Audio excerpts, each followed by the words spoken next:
Wrigley's Spearmint Chewing Gum, the refreshing, delicious treat that gives you chewing enjoyment, presents for your listening enjoyment John Lund as Johnny Dollar. Tom Benson, Johnny. Feel like traveling?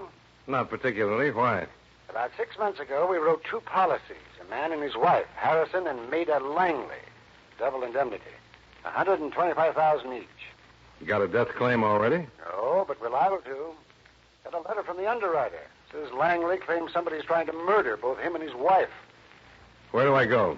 Sundown Rubber Plantation, Kuala Lumpur, Federated States of Malaya.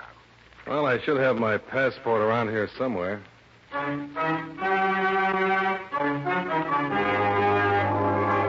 the makers of Wrigley's Spearmint Chewing Gum bring you John Lund and another adventure of the man with the action-packed expense account, America's fabulous freelance insurance investigator. Yours truly, Johnny Dollar.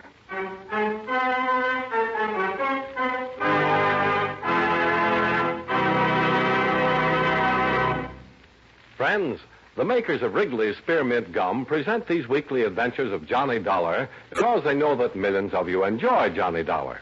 That's true of Wrigley's Spearmint Chewing Gum, too. It's enjoyed by millions, day in and day out. People find that chewing on a smooth, delicious piece of Wrigley's Spearmint Gum somehow makes time pass more pleasantly. Whether you're working, driving, shopping, or just taking things easy, that good, tasty chewing gives you enjoyment and satisfaction. So always keep a package of Wrigley's Spearmint Chewing Gum handy. And whenever you want a refreshing, delicious treat, chew a stick. You'll like it. You really will.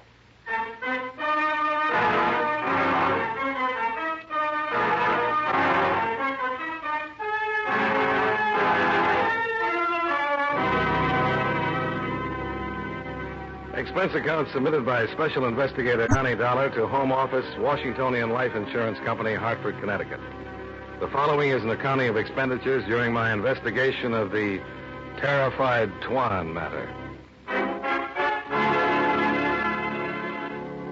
Expense account item 1, $1,043.50. Airfare and incidentals between Hartford and Kuala Lumpur. I checked into the Coliseum Hotel and then walked over to Batu Road and the offices of George Allister, the rubber and tin broker who doubles in brass as your Malayan representative. Oh, filthy climate, Dollar, filthy. No man in full possession of his God-given senses would ever live out here. I don't understand why you came. Well, you wrote about the possible forthcoming murder of some policyholders, Allister. Oh, yes, the Harrison Langley business. Utter rot, this talk about murder. Dismal obsession of disordered mentality. I wrote that letter only in the line of duty. You don't think there's anything to it? Oh, beastly nonsense. The jungle's breaking Langley down. He's a weakling to start with, no moral fiber. Turn that fan up a bit, huh? Yes, fellow's disintegrating under the strain of trying to run that rubber plantation. Then there